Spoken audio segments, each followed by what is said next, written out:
Hello students, I welcome you all in the class of electrochemistry. Electrochemistry chapter में तीन main aspects हैं जिसमें से दो के बारे में हम बात कर चुके हैं, एक इलेक्ट्रोलिसिस और दूसरा इलेक्ट्रोलिटिक कंडक्शन।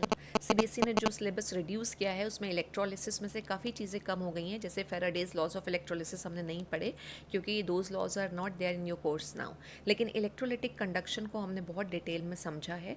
आज हम इलेक्ट्रोकेमिस्ट्री के लास्ट एस्पेक्ट पे बात करेंगे और वो है इलेक्ट्रोकेमिकल सेल्स या फिर जिसको हम बोलते हैं गैल्वेनिक सेल और वोल्टाइक सेल।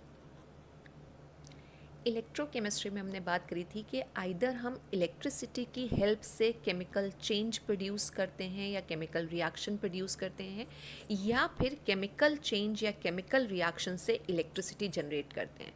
तो अब जो हमारा लास्ट टॉपिक रह गया है इलेक्ट्रोकेमिकल सेल्स या फिर गैल्वेनिक सेल, इसमें हम यही बात करेंगे कि किस तरह से एक केमिकल रिएक्शन से या एक केमिकल चेंज से हम इलेक्ट्रिसिटी को जनरेट करें।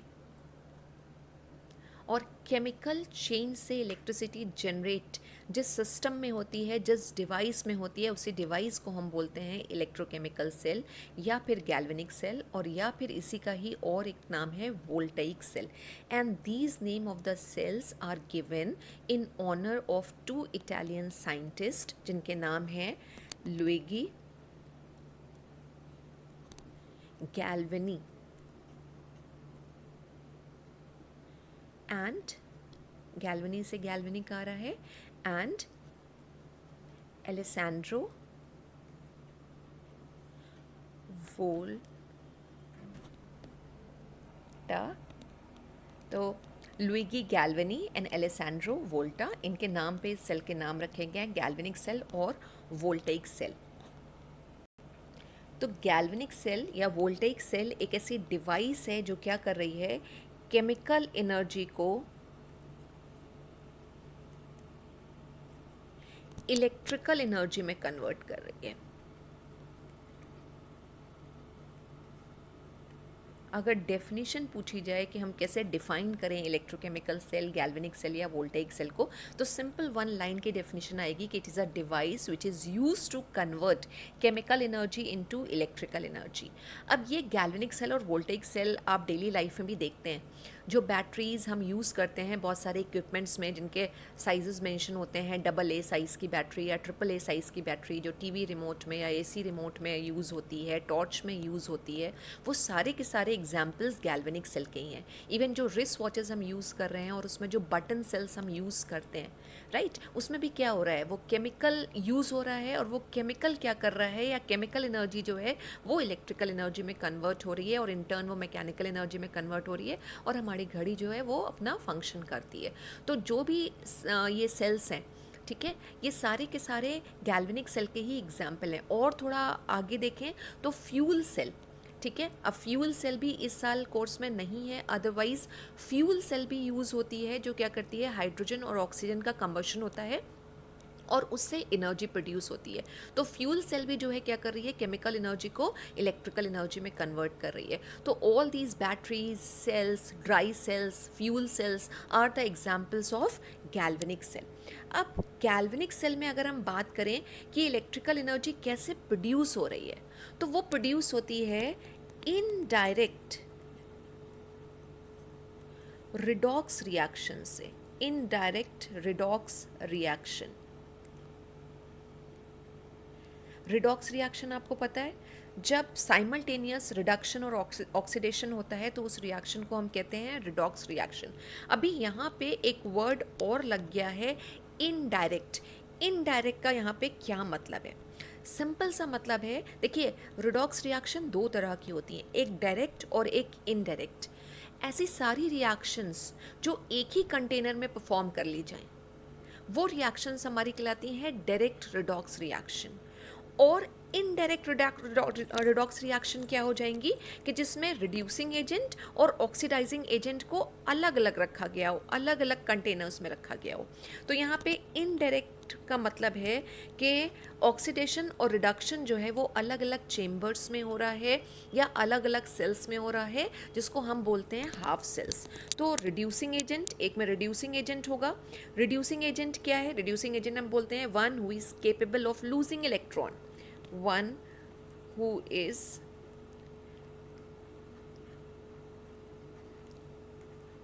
capable of losing electron, right?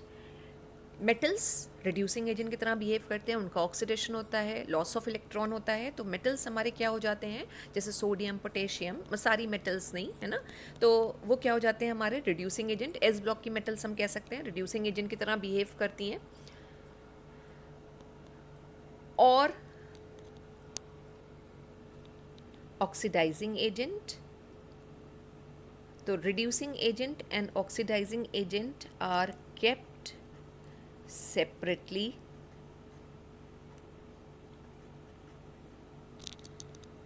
ठीक है, in different containers या two different containers या two different half cells. तो all those redox reactions in which the reducing agent and oxidizing agent are kept separately वो कहलाती हैं indirect reactions। और ये oxidizing agent क्या होते हैं? reducing agent होते हैं one who is capable of losing electron, तो ये क्या हो जाएंगे? one who gains electron, ठीक है। इलेक्ट्रॉन का गेन होता है तो रिडक्शन होता है, और ऐसे सारे सब्सटेंसेस क्या कहलाते हैं फिर? Oxidising agent. तो गैल्वेनिक सेल में केमिकल एनर्जी इलेक्ट्रिकल एनर्जी में कन्वर्ट होती है थ्रू इनडायरेक्ट, एक वर्ड और जोड़ लेते हैं यहाँ पे, स्पॉन्टेनियस, ये भी बहुत इंपॉर्टेंट है, ठीक है। तो अभी हमारे पास कंप्लीट आ गया है ये सेंटेंस कि गैल्वेनिक सेल में जो इलेक्ट्रिसिटी जनरेट हो रही है थ्रू केमिकल्स वो हो रही है इनडायरेक्ट स्पॉन्टेनियस रिडॉक्स रिएक्शन के थ्रू। तो इनडायरेक्ट का मतलब तो हमें समझ में आ गया। ये स्पॉन्टेनियस रिडॉक्स रिएक्शंस क्या होती हैं? तो स्पॉन्टेनियस मतलब जो अपने आप हो रही हो। स्पॉन्टेनियस रिडॉक्स रिएक्शन को हम ऐसे भी बोल सकते हैं कि spontaneous redox reaction means a positive voltage forms across the electrodes of a voltaic cell। यानी अभी हम जब देखेंगे गैल्वेनिक सेल का किस तरह से सेटअप आता है, तो अगर दो इलेक्ट्रोड के बीच में एक पॉजिटिव वोल्टेज डेवलप हो रहा हो, फॉर्म हो रहा हो, ठीक है, और उसकी वजह से क्या हो रहा हो, इलेक्ट्रिसिटी ऑटोमेटिकली जनरेट हो रही हो, करंट जो है वो ऑटोमेटिकली फ्लो हो रही हो, वो हमारी सारी रिएक्शंस कहलाती हैं स्पॉन्टेनियस रिडॉक्स रिएक्शन। और अगर ऐसा नहीं हो रहा होगा तो वो कैटेगरी कहलाएगी नॉन स्पॉन्टेनियस रिडॉक्स रिएक्शन। तो यहाँ पे जो इलेक्ट्रिसिटी जनरेट होगी वो होगी through spontaneous redox reactions. And you know that most of the spontaneous redox reactions are exothermic in nature and free energy, जिसको हम गिब्स फ्री एनर्जी भी कहते हैं, वो इन रिएक्शंस के लिए नेगेटिव होती है। तो जितनी भी हमारी स्पॉन्टेनियस रिडॉक्स रिएक्शन होंगी, एक तो होगी कि वो मोस्टली एक्सोथर्मिक होंगी, और उनके लिए जब भी हम गिब्स फ्री एनर्जी का कैलकुलेशन करेंगे, Gibbs free energy calculation, right, जिसको हम डेल्टा जी से भी रिप्रेजेंट करते हैं, वो हमेशा क्या होगा? नेगेटिव। तो आगे आप न्यूमेरिकल्स करेंगे, अगर कैलकुलेशंस में गिब्स फ्री एनर्जी नेगेटिव आ रही है तो वो हम बोलेंगे कि रिएक्शन स्पॉन्टेनियस है, और ऐसी सेल्स क्या करेंगी? पॉजिटिव वोल्टेज डेवलप करेंगी, और करंट जो है, इलेक्ट्रिक करंट जो है वो सर्किट में फ्लो करेगा ही करेगा।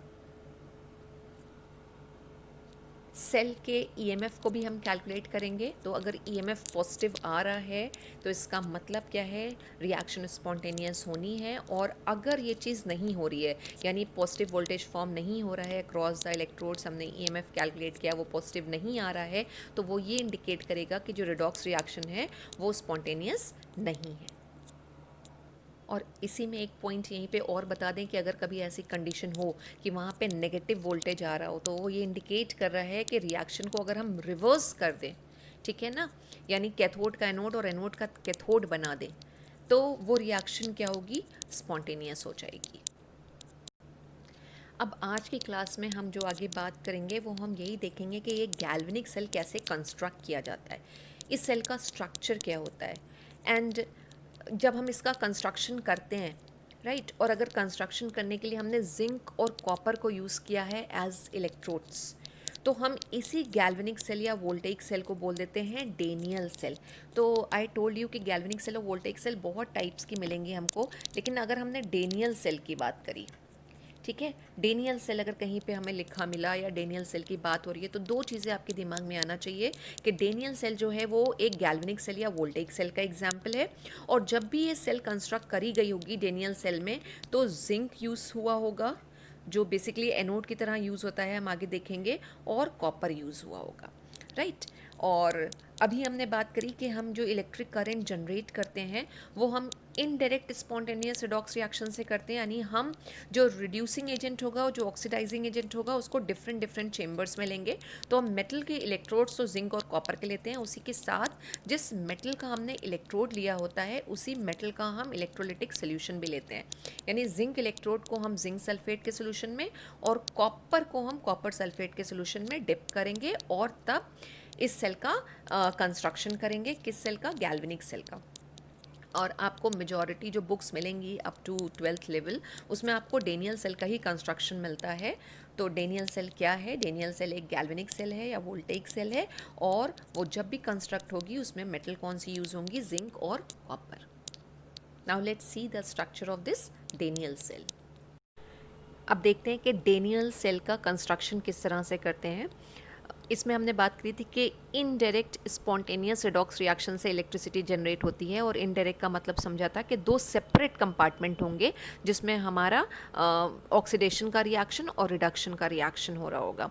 तो यहाँ पे दो कंपार्टमेंट ले रखे हैं एज यू कैन सी। ये इस साइड में जो है दिस इज कॉल्ड, ये लेफ्ट हैंड साइड है तो ये लेफ्ट हाफ सेल कहलाता है, और ये राइट हैंड साइड में है तो इसे हम बोलते हैं राइट हाफ सेल। ठीक है, इस कंपार्टमेंट के अंदर हम एक मेटल का इलेक्ट्रोड लगा रहे हैं। डेनियल सेल है तो जब भी हम डेनियल सेल की बात करेंगे तो जिंक और कॉपर यूज़ करेंगे।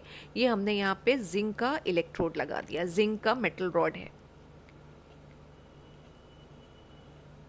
और जो राइट हैंड साइड में है, ठीक है, वहाँ हमने जो मेटल का रॉड यूज़ किया है वो है कॉपर मेटल, तो ये हो गया कॉपर मेटल रॉड। दोनों इलेक्ट्रोड्स को उन्हीं के इलेक्ट्रोलिटिक सोल्यूशन में डिप करते हैं। फॉर एग्जांपल जो जिंक है उसको डिप करेंगे, जिंक सल्फेट का सोल्यूशन लिया है, और जो कॉपर का इलेक्ट्रोड है उसको डिप करते हैं कॉपर सल्फेट सोल्यूशन में। दोनों इलेक्ट्रोड्स को एक कंडक्टिंग वायर के थ्रू, वायर जिसको हम एक्सटर्नल सर्किट भी कहते हैं, हमने सर्किट बनाया, वायर बनाया, दोनों इलेक्ट्रोड को हमने कनेक्ट कर दिया, और यहाँ पे देखिए एक सर्कल भी बना रखा है। ये एक्चुअली जब डेनियल सेल का हम कंस्ट्रक्शन दिखाते हैं तो यहाँ पे दिखा देते हैं कि हमने यहाँ पे बल्ब लगा दिया ताकि अगर इलेक्ट्रिसिटी फ्लो हो रही है तो बल्ब ग्लो करेगा। एमीटर, वोल्ट मीटर या गैल्वेनोमीटर हम कुछ भी यहाँ पे कनेक्ट कर देते हैं जस्ट टू सी कि इलेक्ट्रिसिटी का फ्लो किधर से किधर हो रहा है, या कितना अमाउंट ऑफ वोल्टेज वहाँ पे डेवलप हो रहा है, या करंट प्रोड्यूस हो भी रही है या नहीं। And as soon as the zinc and copper electrodes are connected by a wire, some reactions occur. अब ये जो लेफ्ट हैंड साइड वाला हमारा सेल है जिसको हम लिख लेते हैं left half cell, left half cell, और ये है हमारा राइट हाफ सेल। दो हाफ सेल है राइट। इस कंपार्टमेंट में, इस सेल के अंदर, इस हाफ सेल के अंदर जिंक का ऑक्सीडेशन स्टार्ट हो जाता है। ये सब चीज़ें स्पॉन्टेनियस होती हैं, अपने आप होती हैं राइट। तो ये जो जिंक है इसका ऑक्सीडेशन होगा।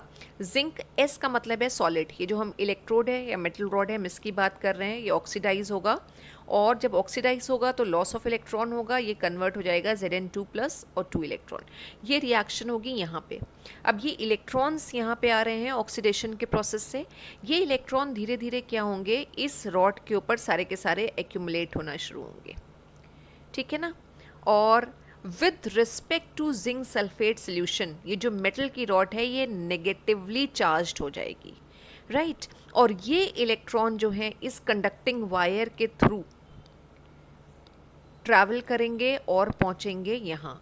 तो ये जो एरो दिखा रहे हैं ये बेसिकली हम दिखा रहे हैं transfer of electron, electron transfer हो रहे हैं, ठीक है।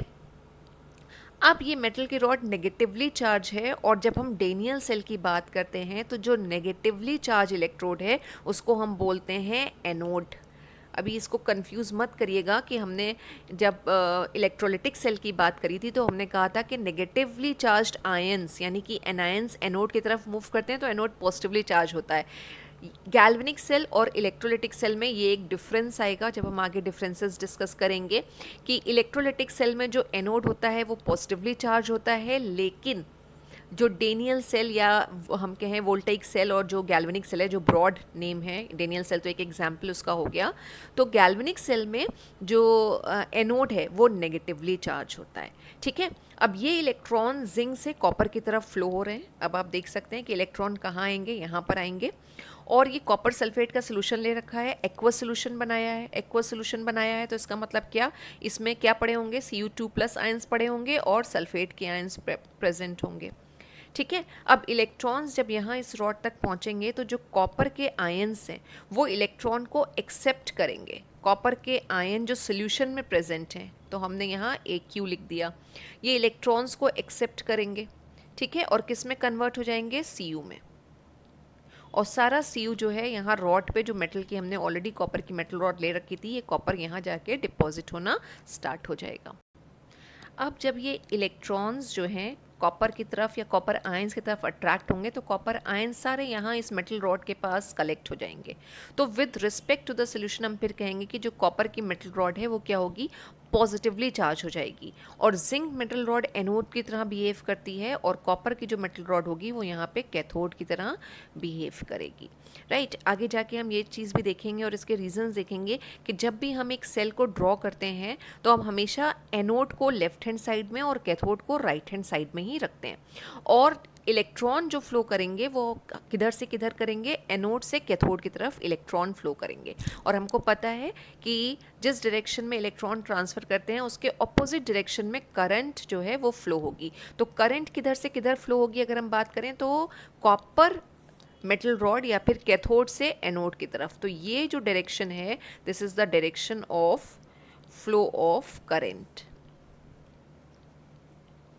फ्लो ऑफ, और जगह नहीं है यहाँ पे, पूरा इसी पे लिख देते हैं, फ्लो ऑफ करंट, राइट। अभी इस पूरे कंस्ट्रक्शन में हमने इसकी बात नहीं करी है, ये कुछ यू शेप का हमें स्ट्रक्चर दिख रहा है। बेसिकली ये यू शेप की ग्लास ट्यूब होती है जिसको हम कहते हैं सॉल्ट ब्रिज, जिसके एंड जो हैं वो यहाँ पे कॉटन वूल प्लग लगा के सील कर दिए जाते हैं। बहुत ही मेजर सिग्निफिकेंस या इम्पॉर्टेंस है सॉल्ट ब्रिज की इस पूरे सेल में, जिसमें से सबसे पहली चीज़ ये है कि हम ये 2 हाफ सेल्स ले रहे हैं और ये सेल तब तक कंप्लीट नहीं होगी जब तक सॉल्ट ब्रिज इसमें नहीं लगा होगा। अगर सॉल्ट ब्रिज नहीं है, एनसीईआरटी में क्वेश्चन भी है कि अगर सॉल्ट ब्रिज नहीं है तो क्या करंट फ्लो करेगी, तो नहीं, करंट फ्लो नहीं करेगी क्योंकि सर्किट कंप्लीट ही नहीं होगा, हमारा सेल कंप्लीट ही नहीं होगा। तो सॉल्ट ब्रिज का सिग्निफिकेंस या इंपॉर्टेंस बहुत ज़्यादा है, एक हमने ये बात करी। और दूसरा क्या होता है कि वो इस इलेक्ट्रोलिटिक सोल्यूशन को इलेक्ट्रिकली न्यूट्रल रखने में हेल्प करता है। तो हम डिटेल में बाद में सॉल्ट ब्रिज की सिग्निफिकेंस को पढ़ेंगे। अभी हम सिर्फ समझ लेते हैं कि दोनों हाफ सेल को कंप्लीट सेल में, सिंगल सेल में कन्वर्ट करने का काम, दोनों सेल्स को कनेक्ट करने का काम कौन करता है, वो सॉल्ट ब्रिज करता है। तो ये जो डेनियल सेल है इसके स्ट्रक्चर को हम फिर से समझ लें कि डेनियल सेल बनाने के लिए हमने क्या किया, हमने 2 कंटेनर्स लिए। उन कंटेनर्स में हमने जो लेफ्ट हैंड साइड कंटेनर था उसमें जिंक मेटल रॉड प्लेस करी और जिंक सल्फेट का सोल्यूशन रखा। राइट हैंड साइड का जो कंटेनर था उसमें हमने कॉपर सल्फेट का इलेक्ट्रोलाइटिक सोल्यूशन लिया क्योंकि हमने कॉपर की मेटल रॉड या इलेक्ट्रोड यूज़ किया हुआ था। स्पॉन्टेनियस रिडॉक्स रिएक्शन शुरू हुई, जिंक का ऑक्सीडेशन हुआ, जिंक का ऑक्सीडेशन हुआ तो इलेक्ट्रॉन फ्लो किए किधर से किधर, जिंक से कॉपर की तरफ। As a result of which current flow करेगी फ्रॉम कैथोड टू एनोड। और दोनों हाफ सेल्स में अलग अलग रिएक्शन हो रही है। एज यू कैन सी, जो लेफ्ट हैंड साइड में हमारा कंटेनर था उसमें ऑक्सीडेशन का प्रोसेस हो रहा है और जो राइट हैंड साइड में था उसमें रिडक्शन का प्रोसेस हो रहा है। और रिडॉक्स हमेशा, रिडक्शन और ऑक्सीडेशन जब साइमल्टेनियस हो तो उसी के साथ ही होता है। अब इसको अगर हम कंबाइन करके लिख दें तो पूरे सेल की क्या रिएक्शन आ जाएगी, zinc solid plus Cu2+ aqueous solution से will give Zn2+ plus Cu, right. और जैसे ही हम दोनों मेटल रॉड को ज्वाइन करते हैं बाया कंडक्टिंग वायर या फिर एक्सटर्नल सर्किट, तो क्या क्या ऑब्जर्वेशंस होंगे? तो नंबर वन ऑब्जर्वेशन जो यहाँ पे देखने को मिलेगा, फ्लो ऑफ इलेक्ट्रिक करंट होगी, ठीक है, थ्रू द एक्सटर्नल सर्किट। और ये याद रखिएगा किधर से किधर करंट फ्लो करेगी, करंट जो फ्लो करेगी वो किधर से किधर करेगी, कैथोड से एनोड की तरफ करेगी। ऐसा क्वेश्चन भी पूछा जाता है कि करंट किधर से किधर फ्लो करती है। सेकेंड ऑब्जर्वेशन क्या होगा, जब हमारा ये सेल पूरा वर्किंग कंडीशन में होगा, एज यू कैन सी कि जिंक मेटल क्या हो रही है, ऑक्सीडाइज हो रही है। तो धीरे धीरे क्या होगी, जो जिंक की रॉड है ये अपना मास इसका कम होता जाएगा। क्यों? क्योंकि इसका ऑक्सीडेशन हो रहा है, ये आयन के फॉर्म में सोल्यूशन में आती चली जाएगी। लेकिन यहाँ क्या हो रहा है, जो कैथोड है, जो हमारा ये कैथोडिक हाफ सेल है, राइट, तो कैथोडिक हाफ सेल में क्या होगा कि ये जो कॉपर है, ये देखिए ये रिएक्शन क्या हो रही है, कॉपर सॉलिड में कन्वर्ट हो रहा है, कॉपर धीरे धीरे डिपॉजिट होता चला जाएगा और कॉपर का जो रॉड है it will gain the mass, right, इसका मास बढ़ता चला जाएगा। फिर नेक्स्ट अगर हम ऑब्जर्वेशन की बात करें तो क्या होगा, जो कंसंट्रेशन है जिंक सल्फेट सोल्यूशन का वो इंक्रीज करता चला जाएगा। क्यों इंक्रीज कर रहा है? क्योंकि जिंक आयंस में कन्वर्ट हो रहे हैं, वो आयन यहाँ सोल्यूशन में आते चले जाएंगे और कॉपर सल्फेट में से कॉपर आयन जाके कॉपर रॉड पे डिपॉजिट हो रहे हैं। तो कॉपर सल्फेट के जो सोल्यूशन है उसका कंसंट्रेशन क्या होना चाहिए, डिक्रीज करता जाएगा और डिक्रीज होगा भी वो, ठीक है। और जिंक आयंस यहाँ बढ़ रहे हैं या यहाँ पे कॉपर के आयन डिपॉजिट हो गए तो सल्फेट आयन बढ़ रहे हैं, तो क्या हमारा ये जो सोल्यूशन है इलेक्ट्रिकली न्यूट्रल नहीं रहेगा? बिल्कुल रहेगा इलेक्ट्रिकली न्यूट्रल, और इलेक्ट्रिकली न्यूट्रल रखने में ये सॉल्ट ब्रिज ही हेल्प करेगा। तो दोनों कंटेनर्स में हमारे सोल्यूशन जो हैं उनकी न्यूट्रलिटी या वो इलेक्ट्रिकली न्यूट्रल रहेंगे ड्यू टू सॉल्ट ब्रिज। कैसे? That will we see later on. तो this way a Daniell cell work. अब ये जो हमने लेबलिंग यहाँ करी थी और हमने ये लेफ्ट हाफ सेल लिखा था, नाउ वी नो कि जो लेफ्ट वाला हाफ सेल है वहाँ कौन सा प्रोसेस हो रहा है, ऑक्सीडेशन का प्रोसेस हो रहा है। तो लेफ्ट हाफ सेल को हम और क्या बोल सकते हैं, ऑक्सीडेशन हाफ सेल, और मोस्टली इसको यही बोला जाता है ऑक्सीडेशन हाफ सेल, राइट। या फिर हम इसको और क्या कह सकते हैं, एनोड की तरह बिहेव कर रहा है, जो ऑक्सीडेशन हाफ सेल है उसमें जो मेटल रॉड है एनोड की तरह बिहेव कर रहा है, हम इसको एनोडिक हाफ सेल भी बोल सकते हैं। सेम वे जो राइट हाफ सेल है हम इसको क्या बोल सकते हैं, जैसे हमने इसको ऑक्सीडेशन बोला, यहाँ रिडक्शन का प्रोसेस हो रहा है तो इसको हम बोल देंगे रिडक्शन हाफ सेल। और जल्दी से हम जो गैल्वेनिक सेल या वोल्टेइक सेल की हमने बात करी है उसके सारे पॉइंट्स को समराइज कर लेते हैं। आप एक एक पॉइंट को ध्यान से सुनिएगा कि हमने बात करी कि जो गैल्वेनिक या वोल्टेइक सेल है उसमें 2 हाफ सेल्स होती हैं, राइट। और जो हाफ सेल्स हैं उसमें से जिसमें ऑक्सीडेशन हो रहा है वो ऑक्सीडेशन हाफ सेल, और जिसमें रिडक्शन हो रहा है वो रिडक्शन हाफ सेल कहलाएगी, ठीक है। और वो इलेक्ट्रोड जिस पे ऑक्सीडेशन हो रहा है उसको हम बोलेंगे anode, and the electrode where reduction occurs is called cathode. तो ये सेकेंड पॉइंट हो गया। इलेक्ट्रॉन किधर से किधर फ्लो कर रहे हैं, जब हम गैल्वेनिक सेल में बात कर रहे हैं तो इलेक्ट्रॉन जो फ्लो करते हैं वो हमेशा किधर से किधर करते हैं, they flow from anode to cathode. Electron के फ्लो की बात कर रहे हैं, हमने यहाँ लिखा भी है फ्लो ऑफ इलेक्ट्रॉन या ट्रांसफर ऑफ इलेक्ट्रॉन। और इलेक्ट्रिसिटी की अगर हम बात करें वो किधर से किधर फ्लो कर रही है, फ्रॉम कैथोड टू एनोड। और इस पूरे सेल में हो क्या रहा है, पूरे सेल में जो केमिकल एनर्जी है, जो केमिकल्स हमने यूज़ किए हैं वो किस में कन्वर्ट हो रहे हैं, इलेक्ट्रिकल एनर्जी में कन्वर्ट हो रहे हैं। और दोनों हाफ सेल्स में अलग अलग रिएक्शन होगी, ऑक्सीडेशन रिएक्शन अलग है, रिडक्शन रिएक्शन अलग है। हम दोनों को सम कर देते हैं, ऐड कर देते हैं, तो ये नेट रिएक्शन आ जाएगी सेल की, नेट रिएक्शन जो सेल में हमारी कंप्लीट सेल में हो रही है। अभी हमने बिल्कुल सॉल्ट ब्रिज के बारे में बात नहीं करी है, तो ये नेट रिएक्शन आ गई हमारे सेल के अंदर। अब एक चीज़ और आज के क्लास में समझ लेते हैं, वो ये कि अगर एक सेल को हमें रिप्रेजेंट करना हो, एक गैल्वेनिक सेल को हमें रिप्रेजेंट करना हो, तो हम किस तरह से करते हैं, क्योंकि न्यूमेरिकल में आपको इस तरह से पूरी सेल कंस्ट्रक्ट होकर नहीं दिखाई होगी, मतलब डायग्राम नहीं बना होगा, राइट। वहाँ पे किस तरह से सेल का रिप्रेजेंटेशन होगा ताकि आप समझ पाओ कि कौन सा मेटल एनोड की तरह बिहेव कर रहा है और कौन सा मेटल कैथोड की तरह बिहेव कर रहा है, ठीक है। कुछ भी हो सकता है, जैसे डेनियल सेल में तो जिंक और कॉपर होता है, ऐसे तो हम किसी की भी, आप बहुत सारे न्यूमेरिकल देखोगे जिसमें निकल और सिल्वर की बात हुई होगी, तो कोई भी मेटल हम ले सकते हैं जो कैथोड और एनोड की तरह बिहेव करेंगे। तो हम सेल का रिप्रेजेंटेशन कैसे करते हैं वो हम देख लेते हैं। ठीक है, रिप्रेजेंटेशन की बात करते हैं। तो जैसे आप कंप्यूटर में कोई कमांड लिखते हैं तो उसके लिए सिंटैक्स होता है। तो गैल्वेनिक सेल का जो हम सिंटैक्स की पहले बात कर लें, तो हमेशा जो गैल्वेनिक सेल लिखा जाएगा उसमें एनोड पहले आएगा, फिर सॉल्ट ब्रिज की बात होगी और उसके बाद कैथोड आएगा। अब देखिएगा रिप्रेजेंटेशन हम कैसे करते हैं। सेल के लिए, गैल्वेनिक सेल के लिए हमेशा ध्यान रखिएगा कि एनोड जो है वो लेफ्ट हैंड साइड में और कैथोड राइट हैंड साइड में रहता है। जब भी आपको न्यूमेरिकल में सेल रिप्रेजेंट किया होगा, जिस तरह से अभी हम करने जा रहे हैं, उस सेल रिप्रेजेंट किया होगा, तो जो भी लेफ्ट हैंड साइड में लिखा हो आप समझ जाइएगा कि वही एनोड की तरह बिहेव कर रहा होगा।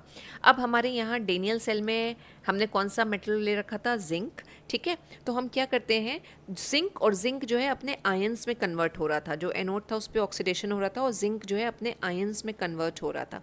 तो हम उसको किस तरह रिप्रेजेंट करते हैं? जिंक जो मेटल था उसके बाद एक वर्टिकल लाइन ड्रॉ करते हैं। कभी कभी सेमीकोलन भी यूज़ होता है। वर्टिकल लाइन या सेमीकोलन क्या इंडिकेट करता है? सिर्फ एक कॉन्टैक्ट दिखाता है बिटवीन टू फेजेस, यानी जिंक और जिंक आयंस के बीच में। ठीक है, तो हमने जिंक लिखा और उसके बाद वो जिंक आयंस में कन्वर्ट हो रहा था एनोड में Zn2+ में, तो हमने Zn2+ लिख दिया। ठीक है, और यही अगर सेमीकोलन होता तो हम यहाँ पे सेमीकोलन लगा देते।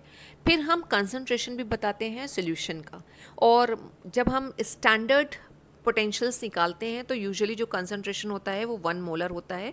ये कंसंट्रेशन चेंज भी हो सकता है, कंसंट्रेशन कुछ भी हो सकता है, 0.1, 0.01, 0.05। तो जो भी कंसंट्रेशन हमने लिया है वहाँ पे इलेक्ट्रोलाइटिक सोल्यूशन का, वो कंसंट्रेशन यहाँ हम विद इन ब्रैकेट रिप्रेजेंट करते हैं। ये भी एक बहुत इंपॉर्टेंट चीज़ है जो आपको कई चीज़ें जानने में हेल्प करेगी। ठीक है, उसके बाद ये हो गई हमारा एनोड। जब हम सॉल्ट ब्रिज की बात करते हैं, सॉल्ट ब्रिज, तो सॉल्ट ब्रिज को हमेशा हम दो वर्टिकल लाइन से दिखाते हैं। सॉल्ट ब्रिज क्या करता है? दोनों हाफ सेल को सेपरेट करता है, तो हम दो पैरेलल वर्टिकल लाइन लेते हैं जिससे हम सॉल्ट ब्रिज का रिप्रेजेंटेशन करते हैं। तो ये सॉल्ट ब्रिज बन गया। तो ये एनोड आ गया हमारा, उसके बाद हमारा सॉल्ट ब्रिज आ गया। अब हमें कैथोड को रिप्रेजेंट करना है। कैथोड में क्या हो रहा था? कॉपर के आयंस जो थे, Cu2+ आयंस जो थे, क्यूप्रिक आयंस, वो Cu में कन्वर्ट हो रहे थे। तो क्या चेंज हो रहा है? चेंज ये हो रहा है, Cu2+ कन्वर्ट हो रहे हैं किस में? Cu में। तो हमें वो वर्टिकल लाइन बनानी है, लेकिन उससे पहले हम क्या करेंगे, यहाँ पे कंसंट्रेशन मेंशन कर देंगे। तो जब भी आयंस होते हैं तो वो इलेक्ट्रोलाइटिक सोल्यूशन से आते हैं, हमें उसका कंसंट्रेशन मेंशन करना ही है। हम यहाँ कंसंट्रेशन दिखा देते हैं और उसके बाद फिर से एक वर्टिकल लाइन जो क्या कर रही है, इलेक्ट्रोड और जो इलेक्ट्रोलाइटिक सोल्यूशन है उन दोनों के बीच में एक कॉन्टैक्ट बनाने की कोशिश कर रही है। तो ये वर्टिकल लाइन आ गई और ये आ गया Cu, और Cu किस में कन्वर्ट हो रहा है? सॉलिड में। तो this is the way we represent galvanic cell. और यहाँ पे हमने जो जिंक और कॉपर का एग्जाम्पल लिया, it means it is the representation of which cell? Daniell cell. तो जो यहाँ पे है फॉर एग्जाम्पल करके लिख देते हैं, ये हमारा डेनियल सेल का रिप्रेजेंटेशन हो गया। राइट। एक दूसरा तरीका इसको रिप्रेजेंट करने का क्या है कि इंस्टेड ऑफ जिंक आयंस हम पूरा का पूरा इलेक्ट्रोलाइटिक सोल्यूशन भी लिख सकते हैं, और अगर करके दिखा दें तो जिंक आ जाएगा और वर्टिकल लाइन आ जाएगी, ZnSO4 लिख दिया हमने जिंक आयन की जगह पे, 1 मोलर कंसंट्रेशन लिख दिया, सॉल्ट ब्रिज को दो पैरेलल लाइन से दिखा दिया, और इंस्टेड ऑफ Cu2+ हम क्या करेंगे, यहाँ पे CuSO4 लिख देंगे, और हम एक्वस भी लिख सकते हैं साथ में, एक्वस भी लिख दिया हमने, और 1 मोलर कंसंट्रेशन भी लिख दिया। लेकिन 1 मोलर लिखा हुआ है, वाटर में सोल्यूशन प्रिपेयर होगा, इसलिए एक्वस लिखने की ज़रूरत नहीं है। और एक वर्टिकल लाइन आ गई और हमारा यहाँ पे आ गया Cu, ठीक है, और सॉलिड। तो this is the representation of galvanic cell. और आपको न्यूमेरिकल प्रॉब्लम में सेल इसी तरह से ही दिखेगी, जिससे आपको जो कंक्लूजन्स निकालने होंगे वो ये कि कौन सी मेटल एनोड की तरह बिहेव कर रही है, कौन सी मेटल कैथोड की तरह बिहेव कर रही है, यानी किसका ऑक्सीडेशन हो रहा है, किसका रिडक्शन हो रहा है, जो इलेक्ट्रोलाइटिक सोल्यूशन ले रखा है उसका कंसंट्रेशन कितना है, क्योंकि उसी के बेसिस पे हम अपने न्यूमेरिकल्स को सॉल्व करेंगे। तो सेल के रिप्रेजेंटेशन में हमेशा एनोड के केस में मेटल पहले आएगी, आयन बाद में आएगा, और जब भी हम कैथोड की बात करेंगे तो आयन पहले आएंगे और उसके बाद मेटल आएगी, और आयन और मेटल हमेशा एक वर्टिकल लाइन से सेपरेटेड रहेगी। तो this much is sufficient for today's class. Thank you so much students.